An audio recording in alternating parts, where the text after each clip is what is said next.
బ్రాహ్మణులకు శుభవార్త. సనాతన ధర్మ పరిరక్షణే ధ్యేయంగా ఏర్పడినటువంటి హిందూ మహాసంస్థానం విదేశాలలో ఉద్యోగాన్వేషణ చేయాలనుకున్న ఔత్సాహికులకై అభ్యర్థుల నుండి దరఖాస్తులు కోరుతుంది. సంప్రదించవలసిన వాట్సాప్ నంబర్ 9866155399. నమస్తే, వెల్కమ్ టు అవర్ ఛానల్. నేను పద్మిని. ప్రస్తుతం పాటు ప్రముఖ ఆధ్యాత్మికవేత్త, astrologer, tarot card reader and Vedic nutritionist Shrimati Vanaja Ramisetti గారు మనతో పాటు ఉన్నారు. మాట్లాడదాం. వనజ గారు నమస్కారం అండి. వనజ గారు, భాద్రపద మాసం వచ్చేస్తోంది. భాద్రపద మాసం అంటే సెప్టెంబర్ మాసం. మరి ఈ సెప్టెంబర్ మీరు లాస్ట్ మంత్ నుంచే స్టార్ట్ చేసి ఉన్నాము tarot card reading. Every month tarot card అంటే ఎంత బ్యూటిఫుల్ యాక్యురేట్ రిజల్ట్స్ ఇస్తాయి అంటే అది దాన్ని ఫాలో చేసే వాళ్ళకైతే చాలా మెస్పరైజింగ్ గా అనిపిస్తుంది. నాకైతే చాలా బ్యూటిఫుల్ గా అనిపిస్తుంది టారో కార్డ్ రీడింగ్ అనేది. మామూలుగా అన్ని ఇప్పుడు ఆస్ట్రాలజికల్ ప్రిడిక్షన్స్ కానివ్వండి అవన్నీ ఉన్నా ఓకే, నాకెందుకునో నేను చాలా సార్లు టారో ప్రిడిక్షన్స్ పర్ఫెక్ట్ అనిపించింది మోస్ట్ ఆఫ్ ద టైమ్స్. కాబట్టి ఈ లైన్ చూస్ చేసుకొని సో చాలా మందికి నేను టారో రీడర్ గానే తెలుసు ఎక్కువ మందికి.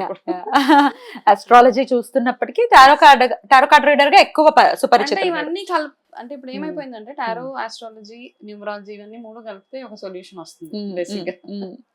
ఓన్లీ థింగ్ ఇస్ కనెక్టెడ్ గా ఉండాలి, కనెక్ట్ అవ్వాలి దానికి. డెఫినెట్ గా ఏదో వచ్చేస్తాం చూసేస్తాం అంటే అవ్వట్లేదు అక్కడ.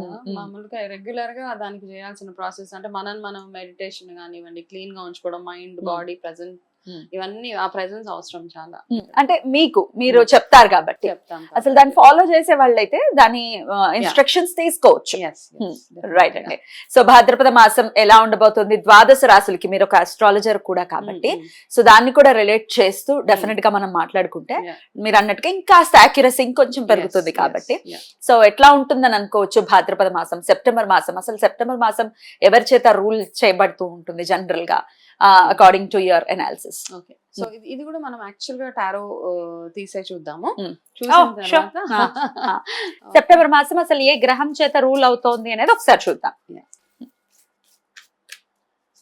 కాన్సన్ట్రేషన్ అప్పుడు ఆ గ్రహం మీద పెడితే బాగుంటుంది అనుకోవచ్చా? సో మనకి ఇది ఎక్కువ మనకి ప్రిడిక్షన్ ఎట్లా ఉంటదంటే ఒక ఇండికేషన్ ఇస్తుంది అనమాట. మనము okay mercury okay okay. So ఈసారి ఆ ఎనర్జీస్ ఎక్కువగా ఉంటాయి అన్నమాట. బుధ గ్రహం ఎనర్జీస్ ఎక్కువగా ఉంటాయి కాబట్టి మనం దాన్ని బేస్ చేసుకుని మనం టారో రీడింగ్ చేయొచ్చు. తప్పకుండా. బుధుడు అంటేనే బుద్ధికి కారకుడు, మా వాక్కుకి కారకుడు. డెఫినెట్ గా మన బుద్ధి బాగుంటే అన్ని బాగుంటాయి. నిజంగానే బుద్ధి బాగుంటే అన్ని బాగుంటాయి పర్ఫెక్ట్ గా. ఎందుకంటే మన థాట్ ప్రాసెస్ బాగుంటది కాబట్టి మనం ఏం చేయాలన్నా ఎటువంటి అంటే క్లారిటీగా చేస్తూ వెళ్ళిపోవచ్చు. మంచిగా ఒక ఆస్ట్రాలజర్ గా చెప్పండి, నవగ్రహాలలో కొన్ని గ్రహాల గురించి డెఫినెట్ గా భయపడిపోతూ ఉంటారు. శని త్రయోదశి రోజు శని భగవానుడు అంటే లిటరల్లీ వణికిపోతూ ఉంటారు. ఇక కుజుడి మీద కూడా బోల్డ్ అన్ని అపవాదులు ఉన్నాయి. ఏ గ్రహం ఆ గ్రహానికి సంబంధించిన పోర్ట్ఫోలియోస్ ఏవో ఉన్నా అవి చేసేసుకుంటూ పోతాయి కదా. బుధుడు మాత్రం అస్సలు కనపడ్డండి. మీరు ఎలా చూస్తారు బుధుడిని? అంటే ఇప్పుడు మనం చేసే ఏ గ్రహం అయినా కానీ మనం చేసే పనుల వల్ల, మన ఆలోచనల వల్ల మనకి ఇచ్చే వాట్ ఎవర్ రిజల్ట్స్ ఏవైతే ఉంటాయో అది అలా ఇస్తూ ఉంటాడు ఆయన. అయితే చాలా మంది ఏమంటారంటే మనం ఆస్ట్రాలజికల్ గా ఒక ప్రెడిక్షన్ తీసుకొని వచ్చేస్తాం. నా జాతకంలో బుధుడు బాగాలేదు, నా జాతకంలో కుజుడు బాగోలేడు కాబట్టి నేను ఇలాగే ఉంటానని ఒక మైండ్ సెట్ లో ఉండిపోతూ ఉంటాం. దానికి తగ్గట్టు ఏమేం చెయ్యాలో అవి మనం చేయకుండా ఉంటాం అన్నమాట. ఇప్పుడు ఇవన్నీ నేచర్ కి సంబంధించి ఏ ప్లానెట్ కి చూసుకున్నా నన్ను అడిగితే మనము నేచర్ కి చేసేది భూతదయ ఏదైనా అనొచ్చు. మనం పూజలతో పాటు చేసే మంచి పనులు, మంచి వాక్కు, మంచి ఆలోచనలు, వీటి వల్ల వాటి ఎఫెక్ట్స్ ఏవైతే ఉన్నాయో చాలా మినిమైజ్ అయిపోతూ ఉంటాయి అన్నమాట. మనం భయపడాల్సిన గ్రహాలు అంటూ ఏమీ నిజంగా. ఇప్పుడు ఫర్ ఎగ్జాంపుల్ చిన్నగా మనం మాట్లాడుకుందాం. చాలా మంది ఏమంటారు, చిరిగిపోయిన బట్టలు వేసుకోవద్దు అంటాం. చిరిగిపోయిన బట్టలు వేసుకున్నప్పుడు ఏమవుతుంది అంటే డెఫినెట్ గా అయ్యో పాపం అంటారు అందరు చూసి. ఇప్పుడు ఫ్యాషన్ అయిపోయింది, వారే వా అంటున్నారు వనజ గారు. ఇప్పుడు చిరిగిపోయిన బట్టలు వేసుకుంటే అయ్యో పాపం. ఆ అయ్యో పాపం దగ్గర ఏమవుతుంది అంటే మనకి డెఫినెట్ గా అక్కడ రాహు ఇంపాక్ట్ ఎక్కువగా ఉంటదన్నమాట. సేమ్ థింగ్ మనం చాలా మందిని చూస్తూ ఉంటే మామూలుగా డ్రైవింగ్ చేసేటప్పుడు కూడా నార్మల్గా ఎవరు డ్రైవింగ్ వాళ్ళు చేసుకుంటూ ఉంటారు. డ్రైవింగ్ చేసినప్పుడు ఎవరన్నా మీకు అడ్డొచ్చారు, వాళ్ళకి వినబడదు మనం అనేది. కాకపోతే అక్కడ 2, 3 బూతులు తిడతాం మనం. వీడు అడ్డొచ్చాడు, వాడు అడ్డొచ్చాడని. అంటే అలా అనుకోము. జస్ట్ ఒక అబ్యూజ్ వెళ్ళిపోతుందన్నమాట. తెలిసి తిడుతూ ఉంటారు. సో డ్రైవింగ్ అనే కాదు, నార్మల్‌గా కూడా వాడుక భాష ఏదైతే ఉంటదో జనరల్‌గా చిన్న విషయానికి, పెద్ద విషయానికి మనం అనే ఒక్కొక్క మాట ఏదైతే వాడతామో అవతల వాళ్ళని ఇట్లాగా బాధ పెట్టేలాంటి మాటలు చాలా ఏదైతే పోక్ అంటామో, చేస్తుంది. అట్లా అన్నప్పుడు ఏంటంటే జనరల్‌గా అంటే ఈ మధ్య ఇప్పుడు అవన్నీ నేను మాట్లాడలేను. సడెన్‌గా ఒకళ్ళ మనసు హర్ట్ చేసేలాంటి మాటలు అనేస్తున్నప్పుడు అట్లా ఉన్నప్పుడు ఏమవుతుందంటే మీ గ్రహాలు ఎంత బాగా అన్నా ఉండనివ్వండి, దానికి మంచి రిలేటెడ్ రిజల్ట్స్ గా మీకు మైనస్ పాయింట్స్ అయిపోతూనే ఉంటాయి. కంట్రోల్ కాబట్టి చేసుకోవాలి. అవన్నీ కంట్రోల్ చేసుకోవాల్సి అసలు ఈ మాటలకి ప్లే చేసేదే ఈయన బుధుడు. అది బాబు ఈ మంత్ జాగ్రత్తగా ఉండాలి. కాబట్టి కొంచెం మన మాట తీరు Hmm. ఏదైతే ఉందో ఆ మాట తీరుని మనం కంట్రోల్లో పెట్టుకోవాలన్నమాట. మీరు ఎన్ని మాటలు అంటూ ఉంటారో మీకున్న బుధుడు యొక్క పవర్ ఏదైతే ఉంటుందో అది అలా మైనస్ అయిపోతూ ఉంటుంది. Right. అండ్ సేమ్ థింగ్ మీరు ఇంట్లో వేసుకునే బట్టల దగ్గర నుంచి మీరు వాడుకునే చింకి బట్టలు, విరిగిపోయిన సామాన్, ఇవన్నిటిని ఎక్కువగా వాడుతుంటే శని రాహు కేతు గ్రహాలు మైనస్ అయిపోతూ ఉంటాయి మనకి. ఓకే, జనరల్ గా ఏ గ్రహం వచ్చి మనకి బ్యాడ్ చేసేదండి, మనం చేసే మంచి కార్యక్రమాలు, ప్రతిరోజు చేసే ఆరాధన, దైవ ఆరాధన ఏదైతే ఉందో అవన్నిటితోటి మనకు ప్రొటెక్షన్ అంతే. కాకపోతే మీరు ఎక్కువగా ఆలోచించేస్తూ ఉంటారు నాకు బాగోలేదు. నార్మల్గా ఇప్పుడు మన దగ్గరికి ఎవరైనా రీడింగ్కో దేనికో వచ్చినప్పుడు సగం రీసెర్చ్ వాళ్ళు చేసేసి ఉంటారు నాకు ఈ గ్రహం. మరి వృశ్చిక రాశి వారికి ఎలా ఉండబోతుందండి ఈ మాసం?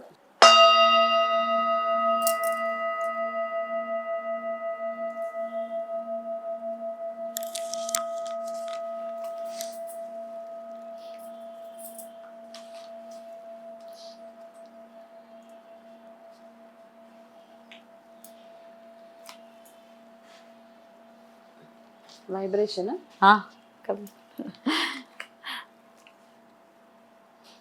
యాక్చువల్గా ఈ సౌండ్ వైబ్రేషన్స్ చాలా బాగా పనిచేస్తాయి అన్నమాట. మన హీల్ చేస్తాయా? చాలా హీలింగ్. సౌండ్ గురించి మనం ఒక వీడియో చెప్పాలి మేడం. ఈ సౌండ్ తోటి అన్ని బెనిఫిట్స్ తెలుసా. It's got a natural healing power అన్నమాట. మన యూనివర్స్ ప్రతిదీ సౌండే. యూనివర్స్ స్టార్ట్ అయినప్పుడు కూడా బిగ్ బ్యాంగ్ అంటే పెద్ద ఒక సౌండ్ తోటి మన యూనివర్స్. కాబట్టి సౌండ్ హీలింగ్ అంత పవర్ ఉంది. సో అది మంచి subject. Definitely talk about it. Okay, వృశ్చిక రాశి వాళ్ళు ప్రస్తుతానికి మీరు ఏమనుకుంటున్నారు తెలుసా? ఇంకా నేను చేయలేను, నా వల్ల కాదు, ఇక్కడికి నేను ఫుల్ స్టాప్, ఇంకా నేను ఏమి చేయనని మీ ఇంట్లో వాళ్ళకి పదే చాలా మంది అంటూ ఉంటారు. ఈ డైలాగ్స్ ఫస్ట్ అక్కడ ఆపేయాలి మనం, ఆ డైలాగ్ అనమాట. ఎందుకంటే మీకు ఇక్కడ డైరెక్షన్ ఏముంది అంటే మీరు ప్రయత్నించింది చాలా కొంచెమే. మీకు అనిపిస్తూ ఉండొచ్చు నేను చాలా చేశాను, నాలాగా ఎవరు పని చేసి ఉండరు, నా అంత కష్టపడి ఎవరు ఉండరు, నా అంత కష్టం ఎవరు పడి ఉండరు. కానీ ఏంటంటే మీరు చాలా తక్కువ చేశారు.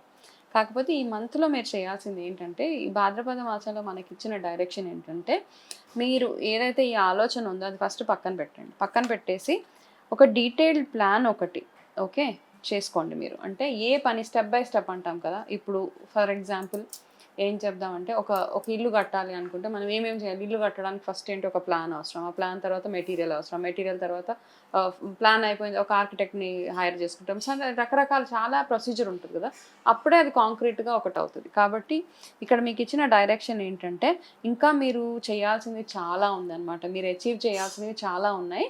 అంటే ఇప్పుడు మీరు అచీవ్ చేసింది చాలా తక్కువే. ఇక్కడికి ఫుల్ స్టాప్ ఇవ్వద్దు. మేబీ కొంచెం డిలే ఉంటుంది ఇప్పటిదాకా. ఈ మంత్లో మీరు డీటెయిల్డ్గా ఏ ప్లాన్ అయితే చేస్తారో మీ ఫ్యూచర్కి అది 100% వర్క్ చేయబోతుంది. కాబట్టి డిలేస్ లేకుండా మీరు ఏమీ ఆలోచించకుండా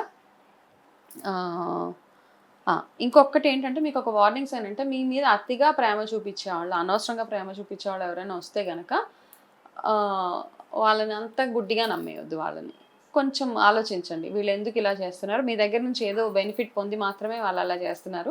ఇది ఒక వార్నింగ్ సైన్. కాబట్టి చాలా టూ మచ్గా చేస్తూ ఉంటారు అనమాట. మీ అవసరం లేకపోయినా మీ దగ్గరికి వచ్చి మాట్లాడడం, అవసరం లేకపోయినా మీకు అవి ఇవి ఇవ్వడం, ఇట్లాంటివి ఉంటాయి. కాబట్టి వాళ్ళ నుంచి కాస్త దూరంగా ఉంటే సరిపోతుంది. అదేవిధంగా మీరు ఎక్కువ ఈసారి మాత్రం వచ్చే 2 ఏకాదశులు మీరు డెఫినెట్గా చేయండి. ఈసారి విష్ణు ఆరాధన చూపిస్తుంది మీకు. కాబట్టి భాద్రపద మాసంలో వచ్చే 2 ఏకాదశులు మీరు మీకు ఏ విధంగా నచ్చితే ఆ విధంగా మీరు విష్ణు ఆరాధన చేయండి. ఈసారి మీరు గుడికి వెళ్తారా, ఉపవాసం ఉండగలిగితే చాలా మంచిది. విష్ణు ఆరాధన చేయండి. వీలైతే వెంకటేశ్వర స్వామి టెంపుల్కి వెళ్ళి రండి ఈ 2 ఏకాదశులకి మీరు. డెఫినెట్ గా అది హెల్ప్ అవుతుంది. Yes yes okay. Right, right. And health పరంగా చూస్తే కాస్త బ్యాక్ పెయిన్స్ అట్లాంటివి వచ్చే ఛాన్సెస్ ఎక్కువగా ఉన్నాయి మీకు. ఓకే, L3 L4 ఇట్లాంటివి అంటూ ఉంటాం కదా, కాస్త చూసుకోండి అవన్నీ రాకుండా. ఏంటంటే కొంచెం బ్యాక్ పెయిన్ వచ్చింది, కాస్త పెయిన్స్ అనిపిస్తున్నాయి అంటే ఫస్ట్ రెస్ట్ అవసరం అనమాట. ఏదైనా కానీ మనకి పెయిన్ వచ్చినప్పుడు ఫస్ట్ రెస్ట్ అడుగుతుంది మన బాడీ. ఆ రెస్ట్ ఇచ్చేస్తే ఫర్దర్గా కాంప్లికేషన్స్ రాకుండా ఉంటాయి మనకి. ఓకే, అలాగే ఒక కోరిక కూడా కోరుకోండి ఇప్పుడు. అది గణేష కార్డ్స్ ద్వారా ఆ కోరిక తీరుతుందో లేదో ఇప్పుడు మేడం చెప్తారు. కోరుకున్నారా? ఒక్క 5 seconds ఇద్దామా? 5 seconds ఇద్దాము. ఏదైనా కోరిక, ధర్మబద్ధమైన కోరిక. మనకి ఏదో డిలేస్ ఉంటాయి, అవుతుందా అవ్వదా ఇవన్నీ. ఓకే, ఇవన్నీ చూస్తుంటే ఒక్కొక్కసారి నిజంగా అంటే ఇట్లా నిజంగా అయిన వాళ్ళు చాలా మంది ఉన్నారు, కాని వాళ్ళు కూడా ఉన్నారు. కాని వాళ్ళకి ఏం చేస్తాం, ఇంకా అంతే, ప్రెడిక్షన్ అంతే. ఓకే, చూద్దాం. అయిపోయిందా కోరిక? ఎస్, అవుతుంది 100%. మీరు అనుకున్నది అనుకున్నట్టు అయిపోతుంది అనమాట. అయితే ఇవన్నిటికీ రిలేషన్ ఉంది కదా. ఫస్ట్ తీసిన ఈ 4 cards లో ఏం చెప్పిందంటే మీరు చేయాల్సింది ఇంకా చాలా ఉంది. ఇక్కడికి మీరు నిరాశ నిస్పృహతోటి వెనక్కి వెళ్లకుండా కాస్త ముందుకు వెళ్తే డెఫినెట్ గా మీరు అనుకున్నట్టు జరుగుతుంది. Beautiful beautiful, congratulations. చాలా బ్యూటిఫుల్ మంత్ గానే ఖచ్చితంగా చూడొచ్చు కాబట్టి డెఫినెట్ గా వెల్కమ్ చేయండి. Thank you so much madam, చాలా అద్భుతంగా మాకు వివరించారు. ఇక నెక్స్ట్ ఎపిసోడ్ లో ధనుసు రాశి గురించి తెలుసుకుందాం. థ్యాంక్ యూ మేడం, నమస్తే. నమస్తే.